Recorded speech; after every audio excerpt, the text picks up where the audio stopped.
toutes et à tous. J'espère que tout se passe très bien pour vous. Parce que moi, c'est un petit peu la malchance. C'est pas comme ça que j'avais prévu de présenter donc ce nouveau tarot qui s'appelle Marie-El Tarot. Je vais vous montrer donc la boîte, le coffret. Tout de suite, simplement, je termine un petit peu ma phrase. J'avais prévu de le faire en direct et malheureusement pour moi, j'ai perdu l'habitude de le faire, ce qui fait que je suis complètement perdue, c'est le cas de le dire, paniquée. Et donc, voilà, j'ai choisi plutôt que d'insister, de le faire quand même aujourd'hui en enregistrant auparavant et puis en mettant en ligne à la suite. Et bah, ça ira quand même, je pense, je vais me contenter de ça. Pardonnez-moi. Voilà. Donc, alors, on y va avec la présentation de de ce magnifique tarot. Et donc, je vous montre la boîte. Voilà. Alors, je vais faire comme ça. Voilà. Donc, c'est de Mary White. C'est elle qui a fait ce magnifique tarot. Donc, la boîte, vous avez vu, elle s'ouvre comme ça. Hein, voilà. On la met comme ça. Voilà, je vérifie sur le retour sur mon écran, voir si vous voyez bien. Alors, voilà, donc pour ce tarot, au niveau du coffret, il y a aussi un livre, un livret, un gros, on peut dire un livre, hein, parce que il y a quand même des explications pour chaque arcane. Et elle ne sait pas, Mary White, c'est ça, elle ne s'est pas retenue, hein, il y a beaucoup de lectures. Alors, ce que j'ai oublié de dire, c'est que c'est un jeu qui est en anglais, mais c'est pas de l'anglais littéraire, donc c'est traduisible assez facilement.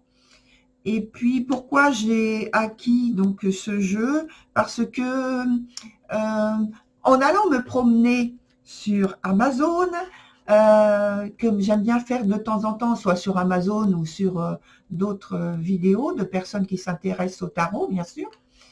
Et donc, je mets tarot et puis je regarde qu'est-ce qui m'est proposé.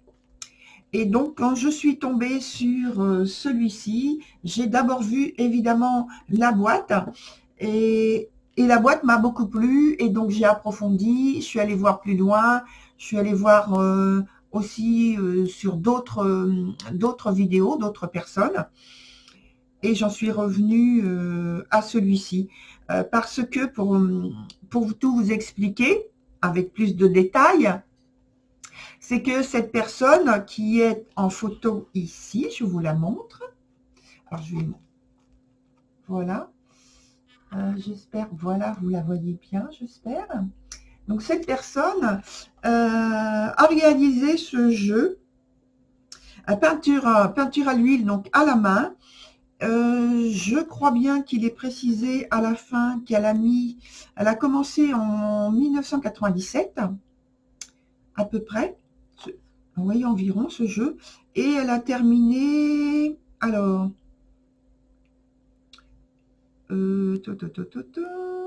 à peu près 10 ans après. Donc, elle a mis le temps, mais je trouve que c'est un très beau jeu. Alors, aujourd'hui, je voulais présenter donc les arcanes majeures en priorité, comme beaucoup de gens font en général, hein, on priorise les arcanes majeures, mais je ne vais pas renoncer à présenter les autres, les arcanes mineures, parce que elles sont vraiment très très belles.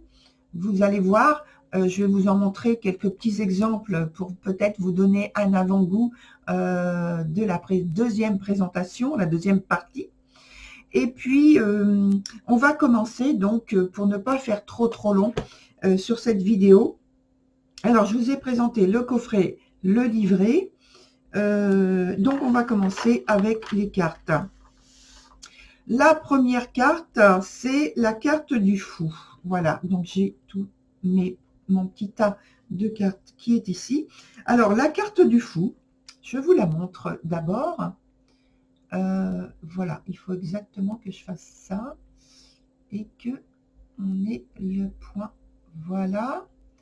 Je laisse un petit peu pour que vous puissiez voir davantage. Et donc, cette carte, moi, ce que j'aime, c'est que la carte du fou, c'est vrai que normalement, on ne sait pas trop si on met à la fin, si on met au début. Donc là, du coup, je l'ai mise au début. Voilà. Et donc, pour moi, donc, elle représente donc le chaos. Je vous la remontre. Elle représente donc le chaos avec, il y a deux serpents ou deux dragons que l'on peut voir. Je ne sais pas si vous voyez bien. Là, il y a une tête. Et puis, de l'autre côté, voilà. Oups. Non, il faut que je laisse la carte. Voilà. J'arrive pas à le montrer. Donc, je vais faire comme ça. Voilà, la deuxième tête est ici. Voilà. Il y en a une ici et l'autre est ici. Voilà. Et donc, c'est enlacé autour du personnage où il y a aussi des papillons. Et c'est une carte, pour moi, qui est assortie donc à la transformation imminente, au potentiel qui est à la portée de main, à la portée de la volonté. Alors là, je dis ce que moi je ressens au point de vue tout de suite de ce que j'ai vu au niveau des cartes. Hein. Je n'ai pas recopié ce qu'elle a mis pour chaque carte comme description. Non, je me suis laissée porter par ce que je ressentais tout de suite en regardant la carte. Donc pour moi, c'est ça. C'est ce que j'ai ressenti au premier abord. Alors ensuite, on a la carte qui s'appelle donc la carte du magicien. La carte du magicien que voici. Vous voyez? Alors s'il vous fait penser à la mort, vous n'êtes pas tout seul. Je vais vous montrer la carte d'un autre jeu, un autre arcane qui est un autre. Alors celui-ci, c'est d'un oracle, mais c'est très rapprochant. Vous voyez, on a cette couverture là, comme ça, d'un personnage là fantôme, complètement fantôme. On ne voit pas du tout de noir. Et l'autre, donc, pour Marie El Tarot, c'est comme ça, vous voyez. Donc voilà, ça c'est très approchant. Et alors, donc ça je range. Et alors, pour moi, il est comme surgi de l'eau. Je vous remontre un petit peu en même temps. Il est comme surgi de l'eau. Il est en équilibre en fait. Ce magicien, il maîtrise les éléments pour moi. Et bon, les arbres morts qu'il y a derrière, ça vous les voyez aussi. Alors la lune ou le soleil derrière, on ne sait pas ce que c'est parce que vu la couleur, on ne peut pas en déceler vraiment si c'est le soleil ou la lune. À quel moment de la journée on est, on ne sait pas. Le lemniscate donc sur la tête. Et puis voilà, j'ai comparé, comme je vous l'ai montré tout de suite au départ, à la carte issue d'un autre oracle. Alors ensuite, on a la carte 2, l'arcane 2, qui est High Priestess, donc la papesse en fait dans d'autres jeux. Hein. Je peux la mettre alors comme ça, voilà. Est-ce que en la rapprochant, on peut voir un petit peu mieux au niveau des couleurs, pas vraiment. Donc là, en fait, c'est blanc. Tout là, ici, c'est blanc. Et autour, on a le côté, tout ça, là. Alors, attendez. Oui, tout ça, c'est en fait tout recouvert en bleu. Et il n'y a pas de visage. Hein. C'est plus ça que l'on voit bien. Il n'y a pas de visage, hein, vous voyez. Et au sol, alors je vais vous en parler tout de suite après. On a les deux colonnes, bien sûr. On a les grenades qu'on voit très bien. Vous voyez, sous mon doigt, les grenades qu'on voit très bien, qui sont en fait un symbole de la richesse, la connaissance, la richesse. C'est au niveau spirituel, au niveau de la définition. Donc là, on le voit très bien. Et dans un autre, pareil, j'ai comparé dans un autre tarot, c'est un tarot de Lise Green, on voit aussi les grenades, mais elles sont en tout petit, vous voyez. Et là, elles sont vraiment en très gros. Hein. Et donc, elle est pour moi, donc, cette papesse, comme une fournaise intérieure de connaissances, comme un volcan, vous voyez, d'où s'écoule, alors voilà, c'est là, d'où s'écoule au sol, on voit que, voilà, de cette fournaise, il s'écoule quelque chose qui tombe, c'est comme pourquoi j'ai comparé à un volcan, voilà, comme s'il y avait la lave qui s'écoulait de chaque côté d'elle, hein, ici et ici, ça s'écoule le long de sa tenue. Et pour moi, c'est comme si la connaissance, c'est la connaissance qui se répand dans le monde. Alors, et donc on a la couleur, comme je vous ai dit tout à l'heure, la couleur bleue. Et elle a les mains comme ça, en fait. Voilà. Elle a les mains comme ça sur les genoux. Et donc sur la partie bleue, comme si elle tenait cette fournaise dans les mains. Alors après, il y a une inscription en hébreu. Alors, j'ai pas eu le temps de voir ce que ça veut dire, en fait. Donc, surprise.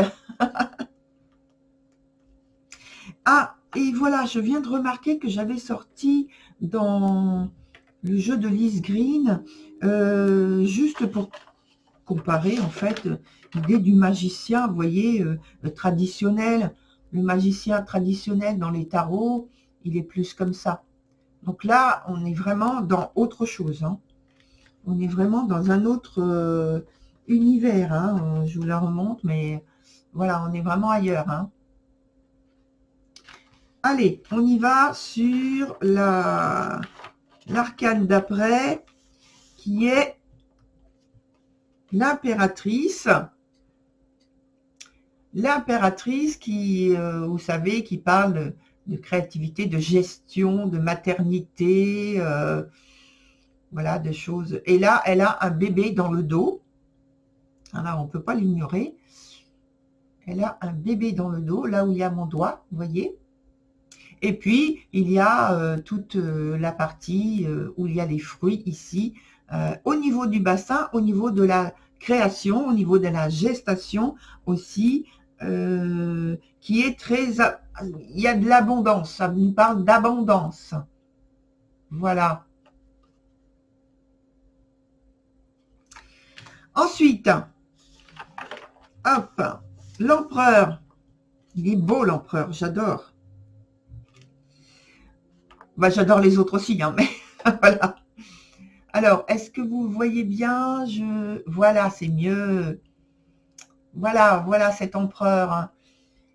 Il est magnifique. Regardez son épée, comme elle est belle. Il a une libellule sur le crâne, je crois. Alors, je ne sais pas si c'est un tatouage ou quelque chose comme ça qu'elle a voulu indiquer. Mais voilà, en tout cas, il y a des tatouages sur les mains. Pour moi, il est très beau, cet empereur. Alors, regardez bien les signes qu'il y a sur ses mains, là. Un des signes, parce qu'il va être semblable à celui qu'il y a sur celui de la tempérance. Voilà. Alors, on continue avec le hiérophante. Le hiérophante, le voici. Le hiérophante, c'est le pape, hein, donc. Il est, regardez, c'est original quand même, hein, c'est très beau. Hein. Alors, au point de vue des couleurs, par contre, le rendu n'est pas au top, c'est dommage. Donc, le hiérophante, en fait, il a une très grande clé. Il a une très grande clé, là, que vous voyez à un côté, dans ses mains. Voilà, il a une très grande clé. Et dans le haut de sa main, voilà, vous voyez qu'il y a une tour.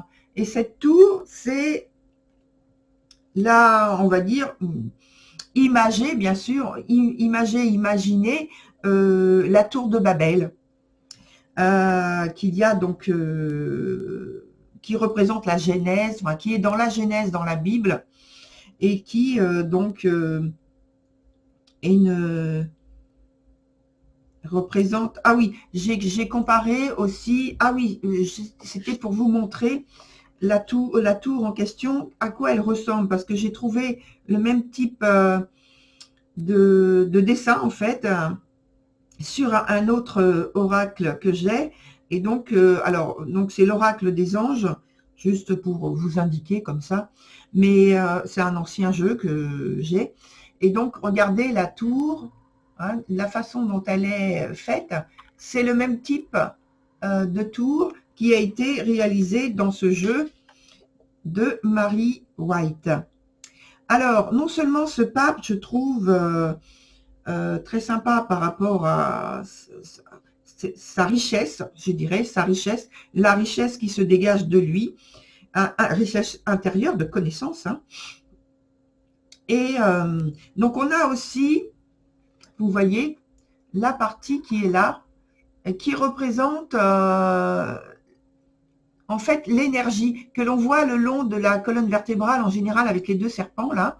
Là, ici, ça a été représenté devant, cette colonne d'énergie, cette colonne qui va jusqu'à la tête et qui nous donne en haut la jonction, ici, la jonction, donc, avec les deux énergies qui sortent en haut, ici, au niveau de la tête, avec des ailes. Bon, derrière, ce sont des vitraux, hein. Là, juste à l'arrière-plan. Ce ne sont pas des ailes qui ont été mises au pape. Hein. Voilà, il a ce... Oh, pardon, la carte qui saute. Alors, il a ce regard intérieur que j'aime beaucoup et qui, pour moi, me parle dans le sens où, regardez, sa cape est noire, donc il n'y a rien qui émane de lui, qui est présenté, qui est montré, voilà. Et par contre, on voit l'intérieur de la cape qui est rouge. Et donc, pour moi, c'est l'intensité du travail intérieur, de l'énergie intérieure qu'il a, ce pape. Alors, ensuite, ça représente pour moi une profonde méditation et un état de prière. Oui, là, on n'a pas dans l'aspect traditionnel les petits personnages qui viennent se recueillir auprès de lui. Hein. Vous avez remarqué. Alors, on a la photo aussi que j'avais, enfin l'arcane que j'avais mise en photo pour faire ce direct qui n'a pas eu lieu, malheureusement, mais je vais trouver la méthode. Hein. Et donc, c'est les amoureux. Alors, les voici, ces amoureux. Oups. Je suis pas très douée aujourd'hui. Hein. Voilà, et donc on le voit, vous voyez bien le personnage aussi qui est à l'arrière-plan, qui est là en observateur, c'est pardon, c'est un personnage féminin, et qui est là en observatrice, donc, et où il y a pour moi cet enlacement qui représente le yin et le yang. J'y penserai quand je ferai mes interprétations. Alors, les cheveux en coquillage pour la femme, je vous la remonte si vous n'avez pas vu, si peut-être, hein, vous avez remarqué, les cheveux en coquillage, en forme de coquillage. Voilà.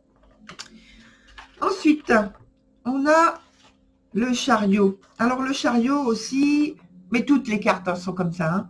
Hein. Le chariot, ici, c'est représenté non pas par des chevaux, mais par des loups. Vous voyez? Et il y en a 4. Et donc, le personnage qui est derrière, qui se laisse emmener par des loups. Alors, vous remarquerez que sur certains arcanes de ce jeu-là, bien, j'ai mis une partie en noir. J'ai couvert certaines parties pour ne pas que l'algorithme de YouTube ou d'autres s'affole en voyant des seins et des sexes. Parce que vous verrez davantage les couvertures que j'ai faites, parce que tous les as sont androgynes. Alors effectivement, on est dans un monde avec des humains et voilà, et il y a ces parties charnelles, hein, c'est normal. Mais pour les vidéos, dès qu'il y a une partie qui fait penser à la sexualité, l'algorithme a tendance à s'affoler. Donc, moi, j'ai envie de pouvoir faire mes vidéos tranquilles. Et donc, j'ai couvert ces parties-là. Pas pour toutes d'ailleurs, mais celles où c'est vraiment très conséquent, quoi. Voilà, voilà, parce que en fait, ce sont en général des poitrines, mais pas des tout petits seins, pas des poings. Donc voilà, j'arrête là-dessus. Et je reprends donc par rapport au chariot qui est conduit par des loups, et je trouve que c'est une très belle idée. Et ces 4 loups, alors ils ont chacun, les 2 plus grands ont le regard sur nous, et les 2 autres ont un regard plutôt en retrait, en biais, voilà. J'ai beaucoup aimé. Alors ensuite, on a la justice. Et la justice, elle est un peu comme l'empereur. Je vais vous les mettre l'une à côté de l'autre. Vous allez voir. Bon, évidemment, c'est pas la même énergie, mais vous allez voir. C'est présenté un peu pareil. Alors, je vous montre d'abord la justice. La justice, elle aussi, elle est très belle. Mais toutes sont très belles. À chaque fois, je dis ça. Hein, excusez-moi, mais je suis tombée sous son charme. Donc, voilà la justice. Vous voyez. Alors, la différence avec l'empereur, c'est que là, l'épée et la pointe est vers le bas.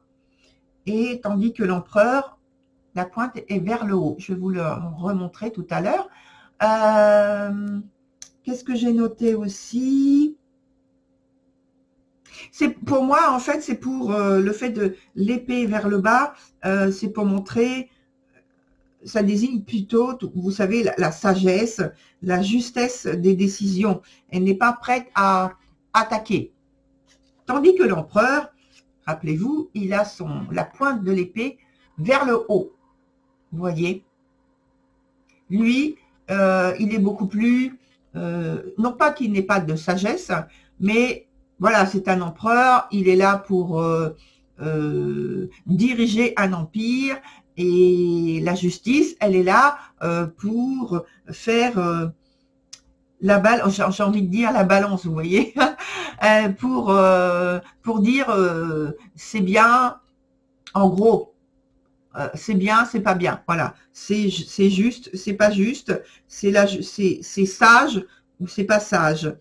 Il y a une grande responsabilité au point de vue des conséquences de ce qu'elle peut dire, de ce qu'elle peut penser, de ce qu'elle peut imposer.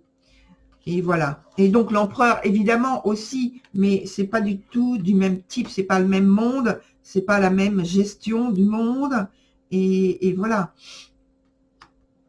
Alors on a la couleur, j'ai noté, oui, la couleur jaune de la réflexion, tandis que l'empereur, il a plus une couleur chair, vous voyez, donc plus terrestre, plus humaine. Ensuite, on a l'ermite. Et l'ermite, le voici. Voici cet ermite.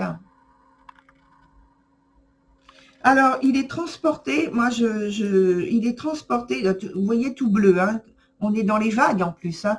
Il y a des vagues, et en haut, là, non, c'est de l'autre côté, voilà, l'inverse, ici, on a le sentiment que c'est plutôt de l'air, hein, mais voilà, je vais essayer de ne pas bouger, c'est plutôt de l'air, parce que ça fait comme, vous savez, dans le ciel, on voit comment ça s'appelle?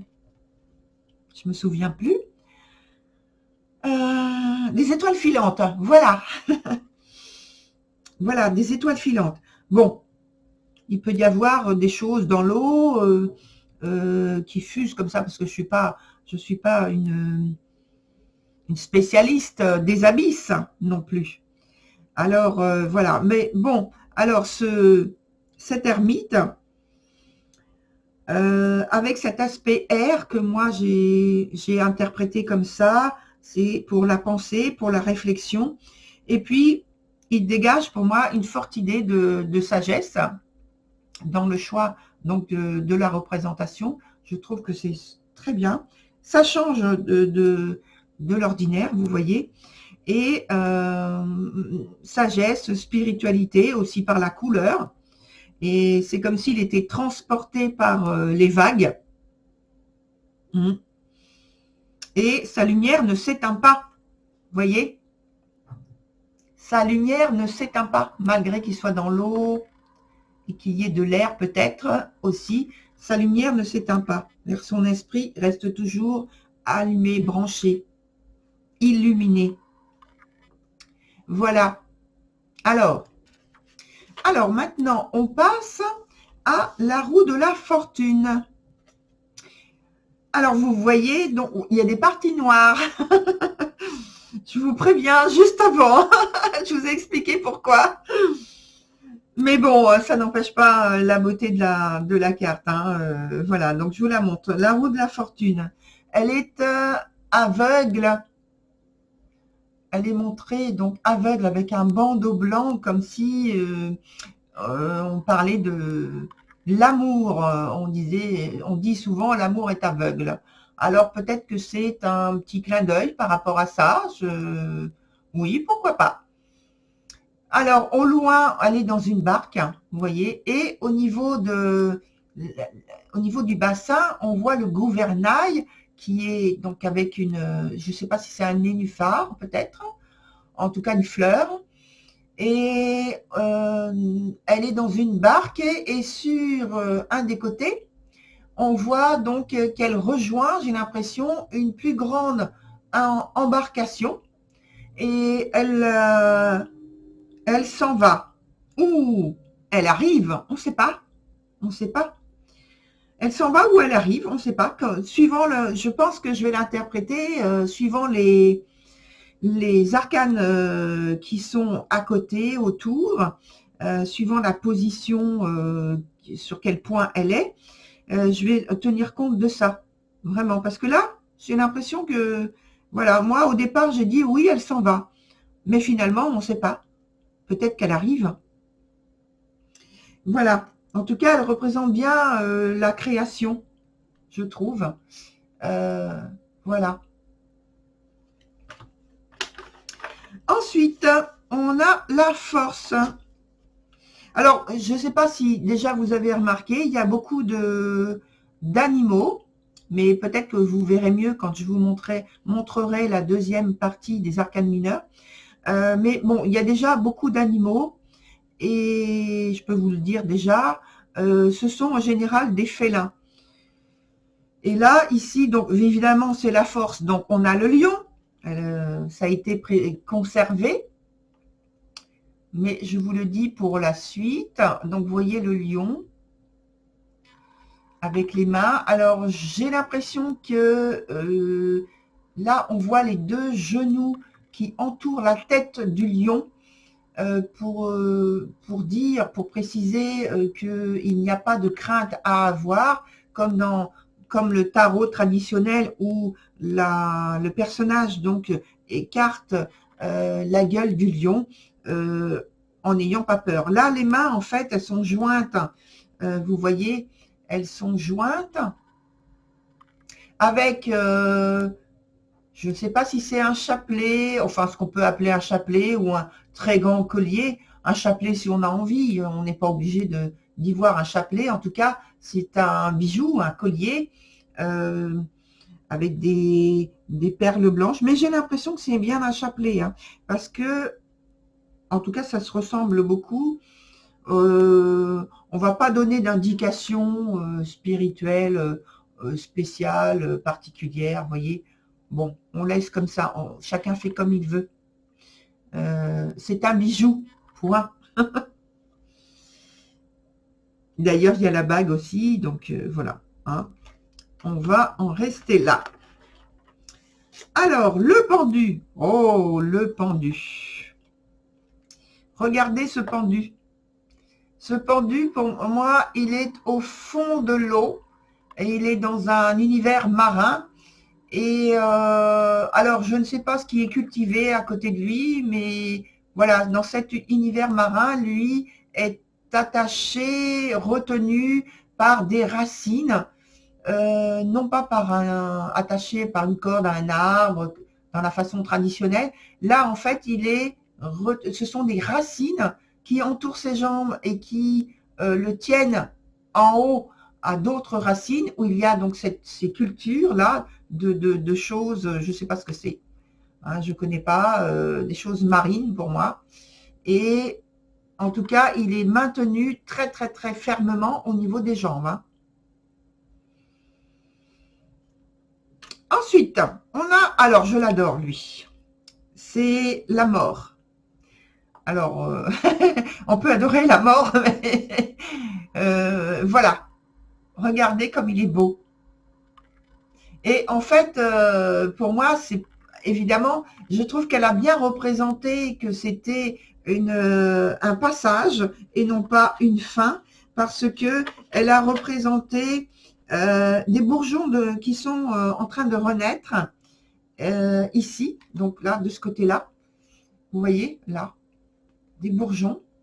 Et puis, de l'autre côté, il y a des fleurs, donc une fleur rouge, on ne peut pas la rater. Et juste à côté, il y a un insecte.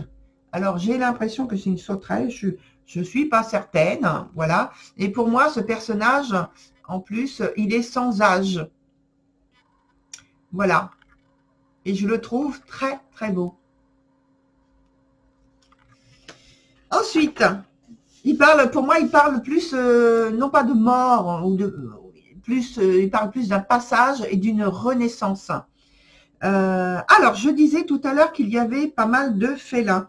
Alors, en voici un, c'est la tempérance, et vous voyez que c'est un tigre qui est dans l'eau. Il est très beau ce tigre. Hein. Donc voilà, je n'ai pas d'autres de choses à dire sur lui. Simplement, voilà, la tempérance. Voilà. Oh là. Allez. On est à l'arcane 15. Donc vous savez qui c'est. C'est le diable. Et j'ai jamais vu un diable comme ça. Même, je le trouve beau. J'ai trouvé la mort belle, mais lui, je le trouve beau. Regardez comme il est. C'est arcane. C'est beau quand même. Ouais, il y a un beau travail de fait. Hein. Ah oui, oui, oui. Ah, il y a vraiment un très beau travail de fait. Ah, je vous la remontre encore. Il y a un très beau travail de fait par cette personne. Hein. Oui. Alors, rien à dire. Voilà. Ensuite, encore une autre sur laquelle j'ai craqué vraiment, c'est la tour. Alors, la tour, si vous regardez bien, enfin moi j'ai vu une silhouette féminine en feu et je trouve qu'elle ressemble beaucoup à cet oracle que j'ai, l'oracle de la forêt. Voilà. tout de suite, c'est peut-être la couleur, je sais pas, il y a quelque chose. Tout de suite, j'ai vu ce personnage-là qui est dans un oracle que j'ai aussi. Et je vous remontre celle-ci, peut-être pour que vous puissiez peut-être faire un rapprochement. Voilà. Donc cette tour, je la trouve magnifique. Bon, dans les définitions de la tour, c'est toujours semblable. Hein, c'est pas souvent sont pas des choses qui sont faciles à vivre, surtout si on ne l'a pas décidé nous-mêmes.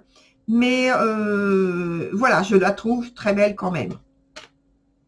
Ensuite, on a alors, ah non, j'ai parlé tout à l'heure de la tempérance, mais non, en parlant de l'empereur, non, le signe sur la main, c'était sur l'étoile. Regardez bien. Vous voyez, ce signe qu'il avait sur les mains, c'est à peu près semblable à l'étoile. Je vais remonter, montrer si je l'ai ici, pas très loin normalement, voilà. Voilà. Regardez sur sa main. C'est assez semblable. Hein. Voilà, je vous remontre l'étoile. Elle a, vous voyez, des points dans les mains. Et ce sont des chakras. Et alors, je ne sais pas si vous avez cette connaissance-là au point de vue du corps. C'est pourquoi on dit toujours que les mains, c'est important, c'est pas fait pour frapper. Parce que on a les énergies qui remontent là, au niveau, qui passent quand on fait bah oui, de la guérison, du magnétisme, des choses comme ça. Ce sont les points qui sont ouverts au creux de la main, un côté yin, un côté yang, et qui donnent la guérison, justement. Et alors, là, c'est bien, je trouve que c'est bien mis en avant, et c'est relié évidemment à l'énergie du cœur, hein, toujours, à l'énergie du cœur. C'est l'amour, les mains, c'est pas la violence, c'est ça. Alors, ensuite, donc on a passé la partie qui concerne la tour, le diable, l'étoile. Et donc, allons-y maintenant pour la lune. Alors, la lune, je le mets devant mon écran, mais ça ne m'a rien donné. Voilà, la lune, donc tout en bleu. Voilà. Et puis, alors vous voyez, alors je ne sais pas si vous avez bien vu, il y a des choses que je remarque aussi, moi aussi, à chaque fois. Donc, il y a la tête d'un personnage, enfin, du personnage, là, ici, qui ouvre, là, au bout de mon doigt, qui ouvre la bouche, voilà, qui fait sortir l'énergie. Et juste à côté de sa tête, on a la tête d'un oiseau.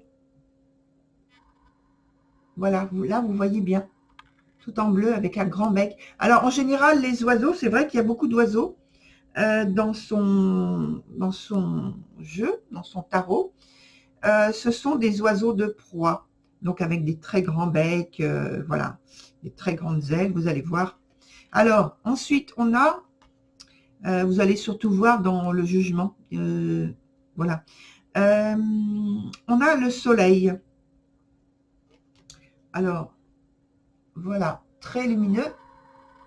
Oups, allez, voilà, ça y est. Donc lui aussi, vous voyez, il a la bouche ouverte et l'énergie solaire sort de sa bouche. Et on a des ailes, vous voyez. Alors, je ne sais pas si vous voyez des ailes qui apparaissent. On ne voit pas le reste du corps de l'oiseau en question, mais par contre, alors, on voit les ailes au bout de mon doigt. Voilà. Ensuite, eh bien, le jugement où il y a l'oiseau qui a été choisi. Ici, c'est le phénix. Vous voyez sa tête. Alors, quelle main il faut que je choisisse? Là, sa tête est ici. Là. Et puis le reste, eh bien, ce sont les ailes. et l'énergie qui se dégage de lui aussi. Beaucoup, beaucoup, beaucoup d'énergie. Donc ça change tout à fait des arcanes traditionnels pour le tarot. Alors, la dernière à présenter pour aujourd'hui, c'est le monde. Il y a des parties noires. Le monde. Donc, les parties noires, c'est ce que j'ai évidemment caché parce que vous voyez qu'il y a alors, qu'est-ce que il y a l'arbre de vie, c'est ça, l'arbre de vie, ben oui. Alors, fait avec des étoiles au bout de mon doigt, là. Hop, plus près, voyez, l'arbre de vie qui est là. Et puis, je pense qu'il y a une constellation, mais comme je ne suis pas spécialiste sur les constellations, on a une des plus grosses étoiles ici. Là, on en a une autre qui est ici. Là. Et puis, il y a deux autres étoiles qui sont, alors, ici, au bout de mon doigt. Voilà. Bon, malheureusement... Et puis, il y en a d'autres qui sont représentées, mais pas en blanc, plutôt avec l'intérieur en noir, dont une ici. Et donc, voilà, je ne suis pas spécialiste en ce qui concerne les constellations, donc peut-être qu'il faudrait que j'aille voir ou demander à quelqu'un si, eh bien, si vous connaissez, voilà, je vous fais voir davantage, j'essaie de faire le point, voilà, et donc là, peut-être que vous verrez, malheureusement, la caméra ne veut pas trop faire le point, voilà, on voit un petit peu mieux. Il y en a une à côté de la tête, au niveau de la gorge, au niveau du ventre, voilà, et puis les deux sur le côté, là, en blanc. Donc ça descend comme ça, en fait. Ouais, pour vous, c'est l'inverse, mais d'accord. Bon, c'est pas très grave, voilà. Je vous ai montré peut-être l'arrière des cartes, je ne sais plus. Voilà, c'est ça. Et puis, sinon, ben voilà, pour mélanger, je vous montre comme ça, ça glisse bien, en fait, voilà. C'est au niveau de la taille est chouette, pour moi. Hein. J'ai des grandes mains, c'est vrai, mais sinon, voilà, c'est pas compliqué. Enfin, je veux dire, je pense que ça ira pour tout le monde, hein, parce qu'elles sont pas très, très grandes. Elles glissent bien. Elles sont... Bon, alors, elles sont assez souples. Moi, je ne vais pas les tordre, hein, parce que j'ai horreur des cartes tordues dans un sens ou dans l'autre. Moi, non, j'aime pas. Hein. Moi, ça doit rester comme ça. Hein. Voilà. Et tous mes jeux sont comme ça. Hein. Quelle que soit la qualité du papier, bon, en général, vous voyez, là, j'ai un autre jeu. C'est beaucoup plus souple. Et voilà, ça fait un moment que je l'ai. Et bon, vous voyez, ça reste... parce que j'aime pas avoir un jeu qui est tordu. Voilà. Un petit peu compliqué. C'est pas grave. Chacun fait comme il le souhaite. Voilà pour la présentation de ces arcanes majeurs. Je fais rapidement maintenant le point sur ce dont je vous ai parlé avec les parties noires que je me suis amusée à faire sur chaque arcane. Donc là, c'est l'as de denier. Alors, ce sont que des androgynes. L'as de denier, vous voyez. Alors là, j'ai laissé la poitrine.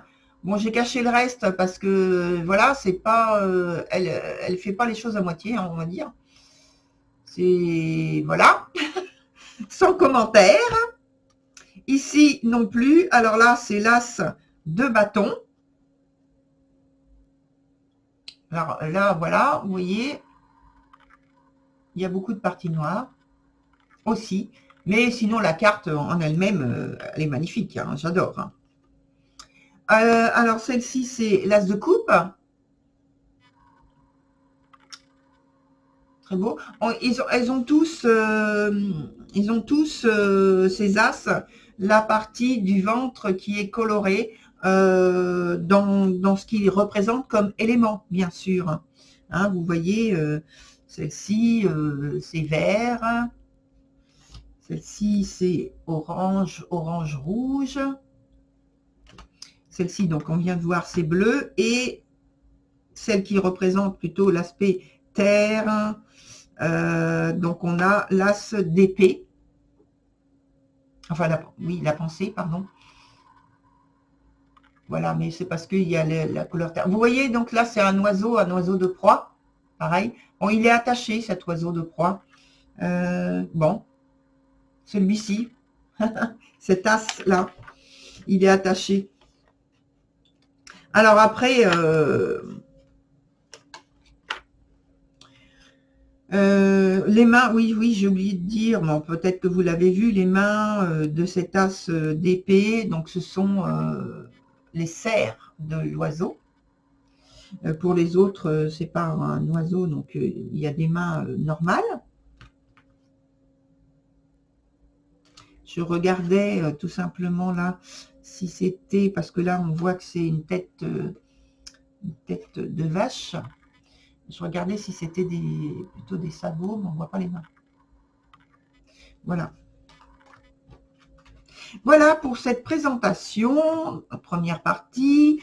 46 minutes, c'est largement suffisant comme temps. Et donc, je mettrai en information, j'essaierai de faire en direct, encore une fois. Si j'y arrive pas, ben je le ferai de cette façon-là. Ça fait rien, vous aurez quand même la deuxième partie. Et donc, ce sera en ce qui concerne les rois, les reines. Alors là, on a par exemple un petit exemple, une reine de coupe. Vous voyez, très belle. Ici, on a la reine de denier. Qu'est-ce que je peux vous montrer d'autre? Ah, celui que j'adore, là, le roi que j'adore, je les adore tous. Le roi d'épée, c'est un vrai guerrier, hein.